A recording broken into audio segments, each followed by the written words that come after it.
الحمد لله رب العالمين والصلاة والسلام على رسوله الكريم اما بعد۔ آج ہم جس موضوع پر گفتگو کرنے والے ہیں وہ موضوع یہ ہے کہ رمضان المبارک سے پہلے ایسی کون سی چیزیں ہیں جو ہمارے لیے رکاوٹ بن جاتی ہیں اور ہم رمضان المبارک کے لیے ایمانی طور پر، روحانی طور پر، قلبی طور پر ویسے اپنے آپ کو تیار نہیں کر پاتے جس طرح کا ہمیں رمضان المبارک کے لیے اپنے آپ کو تیار کرنے کی ضرورت ہے۔ بلا شبہ رمضان المبارک اللہ رب العزت کا اس امت پر انعام ہے۔ رمضان المبارک کے بہت سے فضائل ہیں۔ یہ ہمارا موضوع نہیں ہے کہ ہم رمضان المبارک کے فضائل پر گفتگو کریں، تاہم تذکیر کے طور پر چند ایک چیزیں آغاز میں تمہید کے طور پر رمضان المبارک کی فضیلت کے حوالے سے میں ذکر کرتا ہوں، تاکہ جو مقصد ہے کہ ان رکاوٹوں کو سمجھا جا سکے جو رمضان المبارک کے لیے ایمانی تیاری میں ہمیں درپیش ہوتی ہیں، اور پھر ان کا سد باب کیا جا سکے، تو رمضان المبارک کے فضائل کا تذکرہ کرنا اس میں ہمارے لیے معاون ہو۔ رمضان المبارک کا نام رمضان یہ عربی کے لفظ رمز سے لیا گیا ہے۔ کئی ایک اہل علم نے کہا ہے کہ رمز چونکہ گرمی کی شدت پر یہ لفظ بولا جاتا ہے، تو کئی ایک اہل علم نے کہا ہے کہ رمضان کا معنی یہ ہے وہ مہینہ جو گناہوں کو جلا دیتا ہے۔ جیسے گرمی کی شدت، آگ کی تپش کسی چیز کو بسم کر دیتی ہے، جلا دیتی ہے، اسی طرح رمضان المبارک انسانوں کے گناہوں کو جلا دیتا ہے۔ بلا شبہ رمضان المبارک انسانوں کے لیے انتہائی بابرکت مہینہ ہے۔ رسول اللہ صلی اللہ علیہ وسلم نے فرمایا جب رمضان المبارک آتا ہے دوزخ کے دروازے بند کر دیے جاتے ہیں، جنت کے دروازے کھول دیے جاتے ہیں، اور رسول اللہ صلی اللہ علیہ وسلم نے فرمایا صفدت الشیاطین، شیاطین کو جکڑ دیا جاتا ہے۔ بعض روایات میں لفظ ہے مردت الشیاطین کے کہ جو سرکش شیاطین ہیں ان کو جکڑ دیا جاتا ہے۔ اور رسول اللہ صلی اللہ علیہ وسلم نے فرمایا کہ اللہ تعالی رمضان کی ہر رات میں دوزخ سے اللہ رب العزت کچھ لوگوں کو آزاد کرتا ہے، اور رسول اللہ صلی اللہ علیہ وسلم نے اس بندے کے لیے بد دعا فرمائی ہے جس کی زندگی میں رمضان المبارک آیا اور اس شخص کی بخشش نہیں ہوئی، وہ اللہ تعالیٰ سے اپنے آپ کو معاف نہیں کروا سکا اور اللہ رب العزت کی رضا حاصل کرنے میں ناکام رہا ہے۔ اور نبی علیہ الصلاۃ والسلام نے فرمایا کہ روزے دار کی دو خوشیاں ہیں، ایک افطاری کے وقت اور ایک جب وہ اللہ تعالیٰ کو ملے گا۔ اور نبی علیہ الصلاۃ والسلام نے اپنے ایک صحابی سے فرمایا علیک بالصوم فإنہ لا عدل لہ، کہ تم روزے رکھا کرو، روزے کے برابر کوئی نیکی نہیں۔ اور رسول اللہ صلی اللہ علیہ وسلم نے فرمایا اللہ تعالیٰ فرماتا ہے الصوم لی وانا اجزی بہ، روزہ میرے لیے ہے اور میں اس کی جزا دوں گا۔ اور نبی علیہ الصلاۃ والسلام نے فرمایا اللہ رب العزت نے قرآن کریم میں فرمایا انما یوفی الصابرون اجرهم بغیر حساب۔ اس کی تفسیر میں کئی ایک اہل علم نے کہا ہے کہ یہاں الصابرون سے مراد روزے دار ہیں، کہ کل قیامت کے دن روزے داروں کو بغیر حساب کے اجر سے نوازا جائے گا۔ اور رسول اللہ صلی اللہ علیہ وسلم نے فرمایا کہ روزے دار کے منہ سے جو مہک آتی ہے، اہل علم کہتے ہیں کہ اس سے مراد وہ مہک ہے جو معدے سے آتی ہے، خالی معدہ ہونے کی وجہ سے جو مہک آ رہی ہوتی ہے۔ رسول اللہ صلی اللہ علیہ وسلم نے فرمایا اطیب عند اللہ من ریح المسک، کستوری کی مہک سے بھی زیادہ یہ اللہ تعالیٰ کے ہاں اطیب ہے۔ غرض یہ کہ روزے دار سے متعلق قرآن و سنت میں روزے اور روزے دار سے متعلق کئی ایک فضیلتیں قرآن و سنت کے نصوص میں موجود ہیں۔ ان نصوص کو سمجھنا اور ان کا استحضار ہونا بہت ضروری ہے۔ اگر ان نصوص کا استحضار ہوگا تو ہی ممکن ہو سکے گا کہ انسان اپنے آپ کو رمضان المبارک کے لیے ذہنی طور پر، قلبی طور پر تیار کر سکے، اس میں یہ احساس اجاگر ہو کہ میرے لیے کتنا ضروری ہے کہ میں رمضان المبارک کو ضائع مت جانے دوں، بلکہ رمضان المبارک میں جس قدر میرے لیے ممکن ہو سکتا ہے کہ میں اللہ تعالیٰ کو راضی کروں، نیکیاں سمیٹوں، اسی قدر میں اس میں جان لگاؤں، اللہ تعالیٰ کو منانے کی کوشش کروں۔ تو بہرحال رمضان المبارک کے یہ فضائل انسان کو اس بات کی ترغیب دلاتے ہیں کہ وہ رمضان المبارک کی اہمیت کو سمجھے۔ رمضان المبارک چونکہ اتنے فضائل کا حامل ہے اور اتنی اہمیت کا حامل ہے، لہٰذا ضروری ہے کہ انسان اس رمضان المبارک کو جس قدر اچھا اس رمضان المبارک سے جس قدر فائدہ اٹھا سکتا ہے فائدہ اٹھائے۔ سلف صالحین چونکہ رمضان المبارک کی اہمیت کو سمجھتے تھے، اسی لیے سلف کے ہاں معاملہ یہ تھا، جیسا کہ امام ابن رجب رحمہ اللہ نے ذکر کیا ہے، کہ سلف سارا سال دعا کرتے، 6 مہینے دعا کرتے کہ اللہ رب العزت ہمیں رمضان المبارک نصیب فرمائے، اور جب رمضان المبارک گزر جاتا تو اگلے 6 مہینے ان کی یہ دعا ہوتی کہ اللہ رب العزت رمضان المبارک میں کی گئی نیکیاں ان کی قبول فرما لے اور ان کی نیکیاں ضائع نہ جائیں۔ چونکہ رمضان المبارک کی اہمیت سلف صالحین سمجھتے تھے، تبھی ان میں یہ احساس اس درجے موجود تھا، اور ہم چونکہ رمضان المبارک کی اہمیت سے، اس کی فضیلت سے غافل ہیں، ہم اس کی معلومات تو رکھتے ہیں لیکن ہم میں اس کا چونکہ احساس نہیں ہے، اس لیے ہم قلبی و ذہنی طور پر جیسے ہمیں آمادہ ہونا چاہیے ویسے ہم آمادہ ہوتے ہی نہیں۔ لہٰذا اس بات کو سمجھ لیں کہ رمضان المبارک کے لیے ایمانی تیاری میں بڑی رکاوٹوں میں سے ایک رکاوٹ رمضان المبارک کی فضیلت و اہمیت کے متعلق احساس کا نہ ہونا ہے۔ یہ ایسی بات نہیں ہے کہ رمضان المبارک کے فضائل اور رمضان المبارک کی اہمیت سے ہم لوگ نا واقف ہیں۔ تقریباً ہر سال جب رمضان آتا ہے، رمضان کی فضیلت سے متعلق احادیث زبان زد عام ہوتی ہیں، خطبات جمعہ میں سنائی جاتی ہیں، مختلف تقاریر کی جاتی ہیں، خاص اس موضوع پر تربیتی پروگرام کروائے جاتے ہیں علماء کے دروس وغیرہ کی شکل میں، تحریری صورت میں واٹس ایپ وغیرہ پر رمضان المبارک کی پوسٹیں فیس بک پر، واٹس ایپ پر، سوشل میڈیا پر شیئر کی جاتی ہیں۔ کوئی ایسا شخص نہیں ہوگا جو ہم میں سے جو رمضان المبارک کے ان فضائل سے واقف نہ ہو، کسی کے متعلق یہ نہیں کہا جا سکتا، لیکن ہم میں یہ احساس نہیں ہے کہ یہ فضیلت رمضان المبارک کے یہ فضائل اور رمضان المبارک ہمارے لیے کس قدر بڑی اللہ سبحانہ و تعالیٰ کی جانب سے نعمت ہے۔ اللہ رب العزت نے تو رمضان المبارک کے متعلق، روزے کے متعلق خاص طور پر فرمایا کہ اللہ تعالیٰ نے روزہ فرض ہی اس لیے کیا ہے تاکہ تم متقی بن جاؤ۔ فرمایا کتب علیکم الصیام کما کتب علی الذین من قبلکم لعلکم تتقون۔ تو روزے کا تو مقصد یہ ہے کہ انسان کے اندر تقوی پیدا ہو جائے، اور تقوی بلا شبہ انسان کے لیے از حد ضروری ہے۔ انسان کے لیے غذا اس قدر ضروری نہیں ہے جس قدر انسان کے لیے تقوی ضروری ہے، کہ اگر تقوی نہیں ہے تو انسان کے لیے نجات ممکن نہیں ہے، انسان اللہ تعالیٰ کو راضی نہیں کر سکتا۔ اور انسان دنیا میں جتنی بھی تگ و دو کرتا ہے، در حقیقت ایک سنجیدہ، سمجھدار، عاقل، دانا بندے کی وہ ساری تگ و دو اس کا مرکز اللہ تعالیٰ کو راضی کرنا ہوتا ہے اور تقوی کا حصول ہے، اور یہ انسان کی، ایک مسلمان بندے کی زندگی کا سب سے بڑا ہدف ہے کہ اس کے دل میں تقوی پیدا ہو جائے۔ لہٰذا جب انسان اس بات کو سمجھ لیتا ہے تو تبھی اس کے اندر یہ احساس پیدا ہوتا ہے کہ رمضان المبارک کو جو اس قدر فضائل دیے گئے ہیں، رمضان کی اس قدر اہمیت ہے، تو مجھے ان فضائل کو اور رمضان کی اہمیت کو سمجھنا ہے، اور پھر مجھے زیادہ سے زیادہ رمضان سے فائدہ اٹھانا ہے، اور مجھے ایسے نہیں رمضان گزارنا کہ رمضان میں میرا وقت ضائع ہو اور میں اپنے اللہ تعالیٰ کو منا نہ سکوں۔ رمضان میں اللہ تعالیٰ ہر روز دوزخ سے لوگوں کو آزاد کرتا ہے، اور میرا نام 30 کے 30 دن گزر جائیں اور میرا نام کسی ایک دن میں بھی ان لوگوں میں شامل نہ ہو جنہیں دوزخ سے آزاد کیا گیا ہے۔ تو بہرحال رمضان المبارک کے لیے ایمانی تیاری میں جو ہمیں رکاوٹیں درپیش ہوتی ہیں ان میں سے ایک یہ ہے کہ ہم رمضان کی فضیلت و اہمیت کے متعلق احساس نہیں رکھتے۔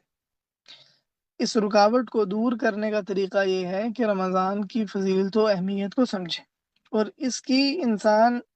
صحیح معنوں میں انسان اس کا احساس تب تک نہیں پیدا کر سکتا جب تک کہ وہ یہ نہ سمجھے کہ اس کے لیے تقوی اور اللہ تعالیٰ کو راضی کرنا اس کے لیے کس قدر ضروری ہے، اور دوزخ سے نجات پانا اس کے لیے کتنا ضروری ہے۔ اسی لیے اس پر ہم انشاءاللہ آگے مزید گفتگو بھی کریں گے۔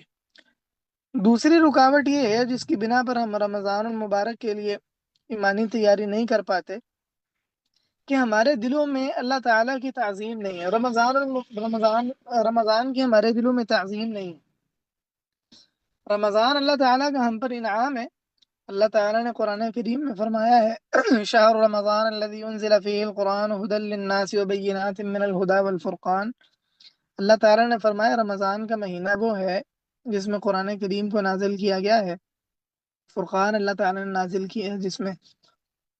ہدى للناس وبينات من الهدى والفرقان، کہ یہ اللہ رب العزت کی جانب سے لوگوں کے لیے ہدایت ہے۔ قرآن کریم کے نزول کے لیے اللہ رب العزت نے رمضان المبارک کو پسند فرمایا ہے۔ کئی ایک اہل علم نے یہ بات کہی ہے کہ رسول اللہ صلی اللہ علیہ وسلم پر جو پہلی وحی نازل کی گئی رمضان المبارک میں نازل کی گئی، اور کئی ایک اہل علم نے، بلکہ بہت سے اہل علم نے یہ بات کہی ہے کہ قرآن کریم کا جب نزول ہوا تو وہ دو طرح کا نزول تھا۔ ایک مرتبہ سارے کے سارے قرآن کریم کو آسمان دنیا میں بیت العزت پر نازل کیا گیا، یہ رمضان المبارک میں نازل ہوا، اور پھر اس کے بعد نبی علیہ الصلاۃ والسلام پر اللہ تعالیٰ نے تھوڑا تھوڑا کر کے قرآن کریم نازل کیا۔ تو نبی علیہ الصلاۃ والسلام پر جو پہلی وحی نازل کی گئی، کئی ایک اہل علم نے بات کہی ہے کہ وہ بھی رمضان المبارک میں تھی، کیونکہ اللہ تعالیٰ نے قرآن کریم میں فرمایا کہ رمضان کا مہینہ وہ ہے جس میں اللہ تعالیٰ نے قرآن کریم کو نازل کی۔ تو اللہ تعالیٰ نے رمضان المبارک کا انتخاب کیا ہے قرآن کریم کے نزول کے لیے، اور 12 مہینوں میں سے اسی ایک مہینے کا اللہ تعالیٰ نے انتخاب کیا۔ اللہ تعالیٰ نے فرمایا یخلق ما یشاء و یختار۔ ان 12 مہینوں میں اللہ تعالیٰ کی رحمت اللہ تعالیٰ کے بندوں کے بڑے قریب ہو جاتی ہے، اور اللہ تعالیٰ دلوں کو نرم کر دیتا ہے، شیطانوں کو جکڑ دیا جاتا ہے، نیکیوں کے اسباب آسان کر دیے جاتے ہیں۔ روزے میں بڑی طاقت ہے انسان کو گناہ سے روکنے کی، اسی لیے نبی علیہ الصلاۃ والسلام نے فرمایا الصیام جنۃ، روزہ ڈھال ہے۔ عام دنوں میں بھی جب انسان روزہ رکھتا ہے اور روزہ رکھنے کے بعد وہ اپنے گھر سے باہر نکلتا ہے، غیر محرم پر اس کی نظر پڑتی ہے، تو دل سے فوراً آواز آتی ہے کہ تم روزے سے ہو، لہٰذا اپنی آنکھوں کو جھکا لو۔ انسان عام دنوں میں بھی روزہ رکھتا ہے، کسی سے اس کی کوئی انبن ہو جاتی ہے، انسان گالی دینے لگتا ہے، لڑائی جھگڑا کرنے لگتا ہے، تو فوراً اندر سے آواز آتی ہے، اور وہ اپنی آواز آتی ہے اور انسان کو متنبع کرتی ہے کہ تم روزے سے ہو، لہٰذا تم نے کسی سے لڑنا نہیں، اپنا روزہ خراب نہیں کرنا، بھوک پیاس تمہارا برداشت کرنا بے فائدہ نہ جائے کہیں۔ لہٰذا انسان عام دنوں میں بھی روزے کے سبب لڑائی جھگڑے سے گریز کرتا ہے۔ حالانکہ عام دنوں میں شیطانوں کو جکڑا نہیں جاتا، عام دنوں میں دوزخ کے دروازے بند نہیں ہوتے، لیکن اس کے باوجود روزے میں اتنی طاقت ہے کہ روزہ عام دنوں میں بھی انسان کو گناہوں سے روکنے میں بڑا مؤثر کردار ادا کرتا ہے۔ اور ایسا کیوں نہ ہو جبکہ نبی علیہ الصلاۃ والسلام نے فرمایا الصیام جنۃ، روزہ ڈھال ہے۔ تو جب روزے کا گناہ سے روکنے میں عام دنوں میں یہ کردار ہے، تو رمضان کا گناہ سے روکنے میں کس قدر بڑا کردار ہوگا، مؤثر کردار ہوگا۔ بلا شبہ رمضان کا گناہ سے روکنے میں بہت مؤثر کردار ہے کہ انسان کو یہ احساس ہوتا ہے کہ میں نے گناہ نہیں کرنا، رمضان کا مہینہ ہے، اس کی ایک تعظیم ہے، اور میں روزے سے ہوں، لہٰذا میں گناہ نہیں کروں گا۔ تو 12 مہینوں میں سے یہ ایک مہینہ ہے جسے اللہ رب العزت نے ہمارے لیے اللہ رب العزت نے خاص ہمیں یہ مہینہ نوازا ہے، اور اللہ رب العزت نے اس میں مختلف انسان کے لیے جو سعادت کے اسباب ہیں وہ انسان کے لیے میسر کر دیے ہیں۔ کیا یہ اللہ تعالیٰ کا بہت بڑا انعام نہیں؟ یقیناً یہ اللہ تعالیٰ کا بہت بڑا انعام ہے، اور کیا اللہ تعالیٰ کے اس انعام کا یہ حق نہیں ہے کہ اس کی تعظیم کی جائے؟ اللہ تعالیٰ نے فرمایا وَمَن يُعَظِّمْ شَعَائِرَ اللَّهِ فَإِنَّهَا مِن تَقْوَى الْقُلُوبِ۔ اگر دنیا میں کوئی بادشاہ دعوت کرے ہماری، اور وہ بادشاہ اس دعوت میں ہمارے لیے جو ہماری ضرورت کے یا پسند کے کھانے ہیں وہ دسترخوان پر چن دے، اور یعنی نظر آ رہا ہو کہ ہمارے لیے اس دعوت میں بڑا اہتمام کیا گیا ہے، اور جب انسان کو اس بادشاہ کے پاس جانے کا موقع ملے، انسان اس دسترخوان پر پہنچے، تو انسان اس کی دعوت کو اور اس کے اہتمام کو کوئی صرف نظر کرے، اس کی کوئی اہمیت نہ دے، اپنا شوق ظاہر نہ کرے، اور اسے معمولی لے، ہلکا جانے، تو کیا یہ اس بادشاہ کے ساتھ حسن سلوک ہے؟ یا اس بادشاہ کے ساتھ جیسے تعامل کرنا چاہیے تھا، کیا یہ تعامل ویسا ہے؟ کیا یہ بادشاہ کے شایان شان اور لائق ہے؟ یقیناً ایسا نہیں ہے، بلکہ اگر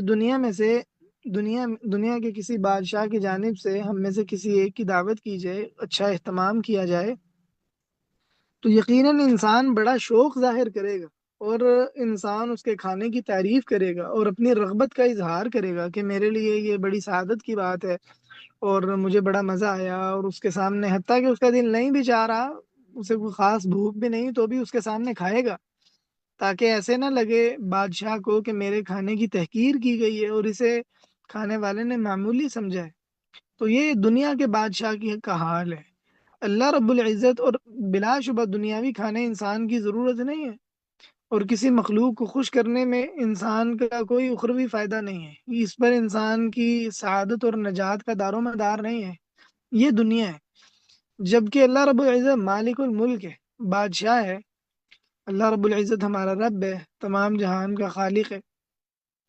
اللہ رب العزت نے ہم انسانوں کے لیے رمضان المبارک کا مہینہ رکھا ہے، جس میں اللہ رب العزت نے ہم پر طرح طرح کی نعمتیں کی ہیں۔ اللہ رب العزت نے ہمارے لیے بہت سارے جو ہماری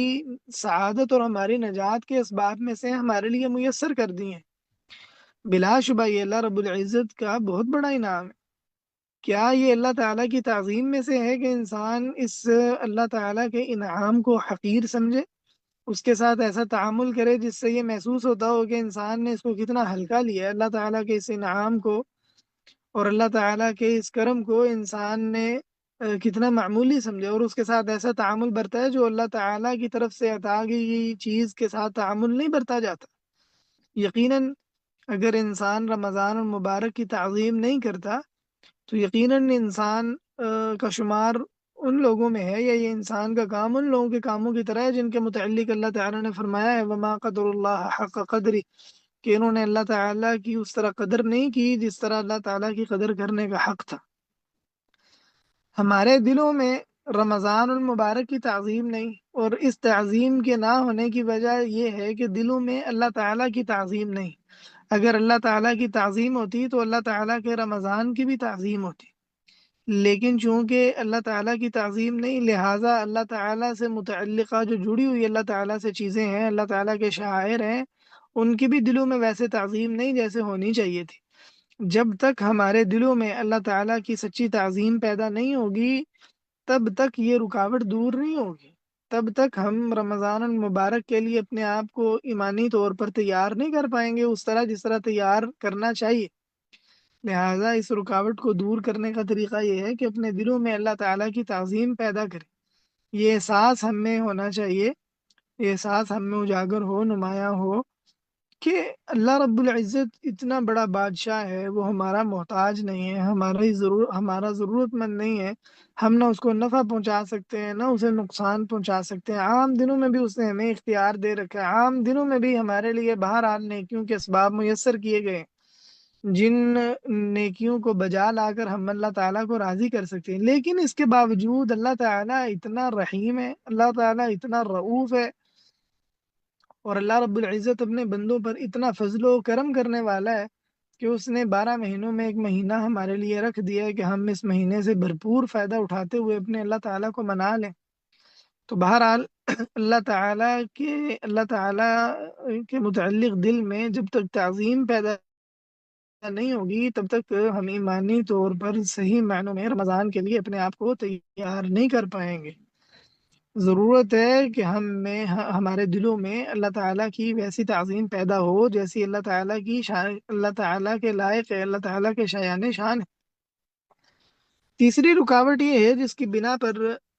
ہم رمضان المبارک کے لیے اپنے آپ کو صحیح معنوں میں تیار نہیں کر پاتے، کہ ہم اصلاح و تزکیے کو بڑا ہلکا لیتے ہیں۔ ہم غفلت کی نیند میں سوئے ہوئے، ہمارے لیے یعنی مرنے کے بعد اٹھائے جانا اور پھر اس کے بعد جنت کو لے کر جنت پا کر کامیاب ہو جانا اور دوزخ سے بچ جانا، یہ ہمارے لیے کوئی بڑی بات نہیں ہے۔ ہم چاہے منہ سے یہ کہتے رہیں لیکن ہمارا عمل اس کی تصدیق نہیں کرتا۔ اگر ہمارے نزدیک اس بات کی کوئی اہمیت ہوتی کہ آخرت کی زندگی حقیقی زندگی ہے اور انسان کی سعادتوں کامرانیوں کامیابی در حقیقت اس کا تعلق انسان کی اخروی کامیابی کے ساتھ ہے، تو ہمارا طرز عمل یہ نہ ہوتا۔ اگر ہمیں واقعی میں یقین ہوتا ہے جو اللہ تعالیٰ نے فرمایا وَإِنَّ الدَّارَ الْآخِرَةَ لَهِيَ الْحَيَوَانُ لَوْ كَانُوا يَعْلَمُونَ، کہ بے شک جو آخرت کا گھر ہے یہی حقیقی زندگی ہے، کاش اللہ تعالیٰ نے فرمایا جانتے ہوتے۔ اگر ہمیں واقعی اس بات کا یقین ہوتا کہ ہماری اخروی زندگی ہی اصل زندگی ہے تو ہمارا طرز تعامل یہ نہ ہو۔ اللہ تعالیٰ نے فرمایا کہ جو آخرت کا گھر ہے وہ زیادہ بہتر اور زیادہ باقی رہنے والا ہے۔ اگر ہمیں واقعی میں اس بات کا یقین ہو تو ہم ایسا نہ کریں، لیکن اللہ تعالیٰ نے فرمایا بل تؤثرون الحیات الدنیا والآخرۃ خیر وابقی۔ اللہ تعالیٰ نے فرمایا بلکہ معاملہ یہ ہے تم دنیا کی زندگی کو ترجیح دیتے ہو۔ تو ہمارا طرز عمل یہی ہے، وہ اسی بات اس بات پر شاہد ہے ہمارا طرز عمل کہ ہمارے نزدیک اخروی نجات کوئی بڑی چیز نہیں، ہم اس کو ہلکا لیتے ہیں۔ جب تک ہمیں اس بات کا شدت سے احساس پیدا نہیں ہوگا کہ مرنے کے بعد ہم نے اٹھائے جانا ہے، اللہ تعالیٰ کے آگے کھڑے ہونا ہے، اللہ تعالیٰ کو حساب کتاب دینا ہے، پھر اس کے بعد یا جنت ہے یا دوزخ، اور دوزخ کا عذاب سخت عذاب ہے، انسان کے لیے انسان کے بس کی بات نہیں ہے انسان اسے برداشت کر سکے، اور انسان کے لیے اس کے بغیر کوئی چارہ نہیں ہے کہ انسان جس قدر اس دوزخ کے عذاب سے اپنے آپ کو بچا سکتا ہے، انسان اپنے آپ کو بچانے کی کوشش کرے۔ جب تک ہمیں یہ احساس صحیح طور پر پیدا نہیں ہوتا تب تک نیکیاں کرنے کی طرف ہمارا دل صحیح معنوں میں کیسے راغب ہو۔ لہٰذا ہم اگر چاہتے ہیں کہ ہم رمضان المبارک سے صحیح معنوں میں فائدہ اٹھائیں تو اس بات کا احساس پیدا کریں کہ ہمارے لیے اللہ تعالیٰ کے حضور کامیاب ہونا کس قدر ضروری ہے، اپنی آخرت سنوارنا کس قدر ضروری ہے۔ یہ تو کافروں کا طرز عمل ہے کہ ان کے ہاں صرف دنیا ہی ہے، جیسے اللہ تعالیٰ نے فرمایا ہے کہ کافر لوگ یستحبون الحیات الدنیا علی الآخرہ، دنیا کی زندگی کو آخرت پر ترجیح دیتے ہیں۔ ان کے نزدیک معیار یہی ہے کہ جس کی دنیا زبردست ہے بس وہ کامیاب ہے۔ ہم بلا شبہ اپنے معاملات میں طرز عمل میں ہم اس حوالے سے کفار کے مشابہت میں مبتلا ہیں کہ ہمارے دلوں میں احساس ہی نہیں ہے، تو جس کو یہ احساس ہی نہیں ہے وہ کیسے فکر کرے گا کہ رمضان آنے والا ہے، میں نے رمضان میں تیاری کرنی، میں نے رمضان میں اللہ تعالیٰ کو منانا ہے، قرآن کریم سے تعلق جوڑنا ہے، اللہ تعالیٰ سے مناجات کرنی ہے، اور زیادہ سے زیادہ میں نے اخلاص کے ساتھ نیکیاں کرنے کی کوشش کرنی ہے، اور بھرپور طریقے سے میں نے روزوں سے فائدہ اٹھانا ہے کہ میں اللہ تعالیٰ کو منا لوں۔ یقیناً احساس جس میں نہیں ہے وہ ذہنی طور پر، قلبی طور پر، ایمانی طور پر رمضان سے فائدہ اٹھانے کے لیے اپنے آپ کو تیار نہیں کر سکتا۔ چوتھا سبب یہ ہے کہ ہمارے ہاں گناہوں کی کثرت بہت زیادہ ہے، اور اس گناہوں کی کثرت کی وجہ سے ہمارا دل بلا شبہ سخت ہو چکا ہے، پتھر بن چکا ہے، بار بار گناہ کر کے، بار بار گناہ کر کے، حتیٰ کہ اگر کوئی شخص کبیرہ گناہ میں مبتلا نہیں ہے تو وہ بھی صغائر کا تکرار کر رہا ہے۔ اور جیسا کہ عبداللہ بن عباس رضی اللہ عنہما سے مروی ہے اور اس طرح دیگر سلف سے بھی کہ لا صغیرۃ مع اصرار، جب انسان ایک گناہ پر اصرار کرتا ہے تو پھر صغیرہ کا کوئی تصور نہیں رہ جاتا۔ قطرے کی ایک بوند کسی پتھر پر گرتی ہے تو بلا شبہ پتھر کو کوئی اثر نہیں ہوتا،